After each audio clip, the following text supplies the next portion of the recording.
79 AD ki loramdaida Mount Vesuvius pokhairakhi. Mount Vesuvius chauraba mai singasna pokhairakpada masdagi chentharakpa mai mahisna chauraba Pompeiigi sahar tumtumna ulhanki. Ngasidi history da koithulurase karamna Pompeiigi sahar mitkupta mangkhibagi yenglurase.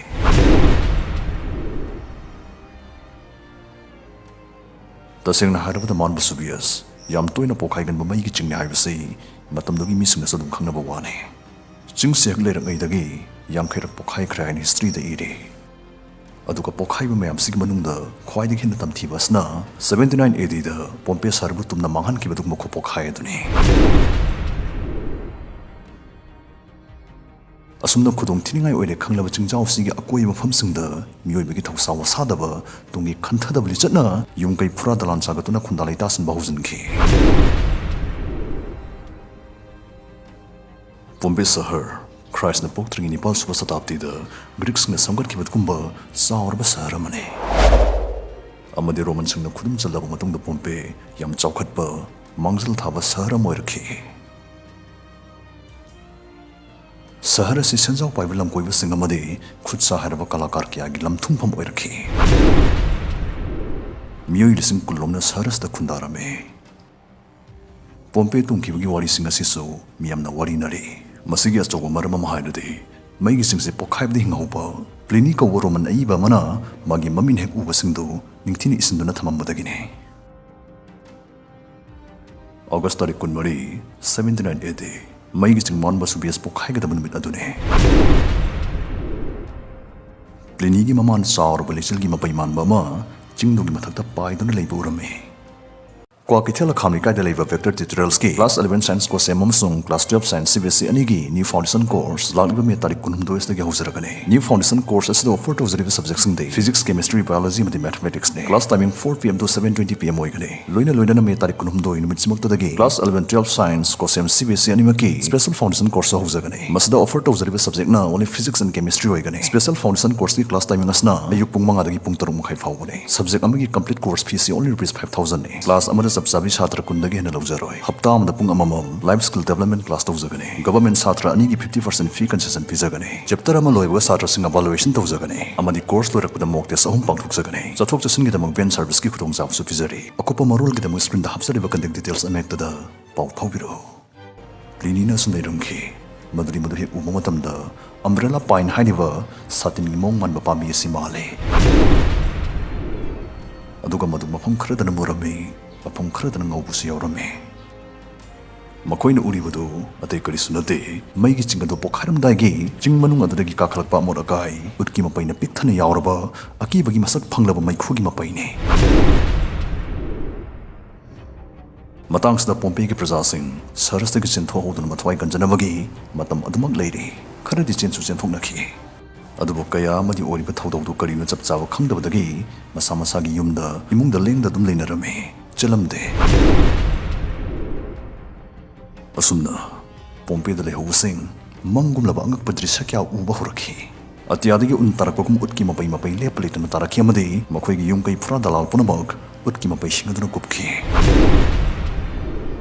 Masiga loinana sabgi chang jara hengalutuna ngahaki manungda 300 degrees Celsius yauslakhi.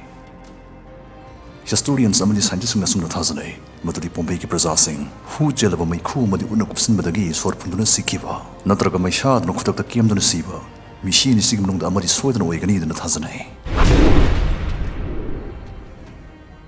Pliny na magi makhurana prajasing kannaba kanna hotnaramki hainu suiramki. Makhurana miyoi kya hi da haptuna Mediterranean samudra landuna chenkina honakhi. Adubu ki haude hi singaduna nungdungi nongchu silakhi. Chawruba Mount Vesuvius dagi ontarapa nungdum sing amadi chingma chingna ising maida mathang atarakham leitana hitharakhi amadi samudra khongban bumba thingjanki. Numidang waidam yausilakhi. Hena chawan nungsing mathang nongjubugum churakhi loinana mahi yauna pokhairakuna chentharakhi maigi nongjukhi. Pompeiigi da lehawa miyoi sing imungda lotuna khanglamme. Yumanung da lehawdaba chelhawnaba hotnaba miyoi kya amana nungna panba yaw mai mahina panba yaw pangsita sirame.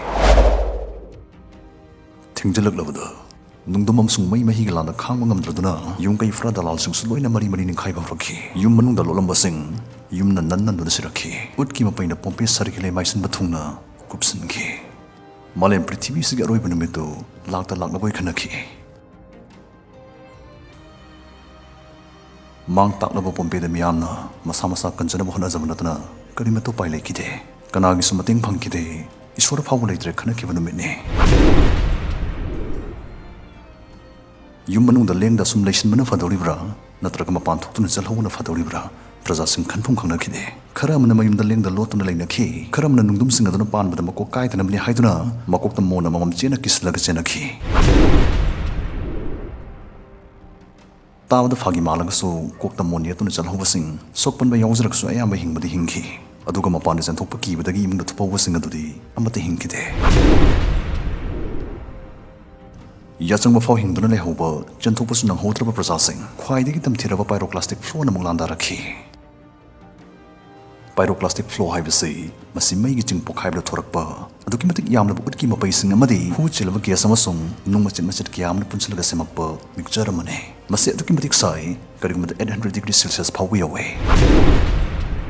aduga magi ayang masna pungda mail humphuni thoi phaw santokpa ngame sabagi chang 800 degrees celsius yaw haibasi makti mioi bagi mapal thangba sadung kiyong gasti mitkupta tumkhibagi wapam adune ahanba pyroclastic flow ahing nongyai da Pompeiigi uslakhi amadi thawai panba pandaba leram len bakudingba jau jau dana hatki sig laibak tiba disasters ta yoi kya sikragaso Pompeiigi ayamba prajani nanthokpa ngamhawe makhoigi mayum lamdam Pompeiigi sahraduni mapung phan mang than kribade mayum makai leitabduna makhoi Roman Empire gi tongan ton phamsingda saithokduna sanakhi anawa punsi mahing amada hingbaunakhi makoi hingauri basing charung mawrum naduna chada nawda sandoktuna rongi tongam ton phamsingda tangdu leitan hingna khi haine record kya da iramme August 1798 numitna Pompeiigi aroi bunumit oiki ngasina Pompeiigi Italy gi miyam yam pamnaba lam koi basing yeng lakpham tourist spot amo oiduna Italian government na nimthina yokatuna thamle amanga ta kya thokra matungda lemhawa pochai Fradalan yung kay kya ado archaeological pa oina section na yoktuna ngasisu Italy gi Bay of Naples talairi masine nasdegi chahi cha kya gi mamangda aduki matik mangjal thana nungai ai fana palamba Pompeiigi sahar karamna suknagi nongmagi numitaloy kya haibagi ningsinglabada tu sunglaba puwari